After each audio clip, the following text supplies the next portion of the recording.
ജീവിതത്തിലെ മുഴുവൻ സമ്പാദ്യവും ചെലവഴിച്ചാലും ഒരുപക്ഷെ കൈവിട്ടുപോയ ആരോഗ്യം തിരിച്ചുപിടിക്കാനായി എന്ന് വരില്ല. ഓരോ ദിവസവും ഉറക്കമുണർന്ന് ദീർഘമായി ശ്വാസമെടുത്ത് എഴുന്നേൽക്കുമ്പോഴും നമ്മൾ അറിയാതെ പോകുന്നു ജീവിച്ചിരിക്കുന്നതിന്റെ അത്ഭുതം.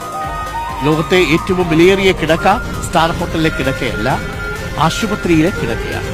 ആരോഗ്യമുള്ള ശരീരമുണ്ടെങ്കിൽ, സന്തോഷമുള്ള ഒരു കുടുംബമുണ്ടെങ്കിൽ ജീവിതത്തിലെ എല്ലാ നഷ്ടങ്ങളിൽ നിന്നും പുനരാരംഭിക്കാനാണ്. നമ്മൾ ഇന്ന് നിസ്സാരമായി കണക്കാക്കുന്ന ആരോഗ്യത്തിനായി ചിലർ തങ്ങൾക്കുള്ള എല്ലാം നൽകാൻ തയ്യാറാണെന്ന് മറന്നു പോകരുത്. യുദ്ധങ്ങൾ വിതച്ച വലിയ നഷ്ടങ്ങളിൽ നിൽക്കുമ്പോൾ യുദ്ധമില്ലാത്ത ലോകത്ത് ജീവിക്കുന്ന നമുക്ക് നമ്മുടെ ശരീരം യുദ്ധം ചെയ്യുന്ന ഒരു സാഹചര്യം ഉണ്ടാക്കരുത്. നിങ്ങൾ ഇന്ന് ആശുപത്രി കിടക്കയ്ക്ക് പുറത്താണ് ഉണർന്നതെങ്കിൽ സ്വതന്ത്രമായി നടക്കാനും ചിന്തിക്കാനും സ്വപ്നം കാണാനും നിങ്ങൾക്ക് സാധിക്കുന്നുണ്ടെങ്കിൽ ഒന്ന് മനസ്സിലാക്കുക, നിങ്ങൾ നിങ്ങൾക്കറിയാവുന്നതിലും സമ്പന്നനാണ്. ആരോഗ്യത്തോടെ ജീവിക്കുന്നത് തന്നെ ഒരു സമ്മാനമാണ്. അത് തിരിച്ചറിയുന്നത് വലിയ വിവേകം.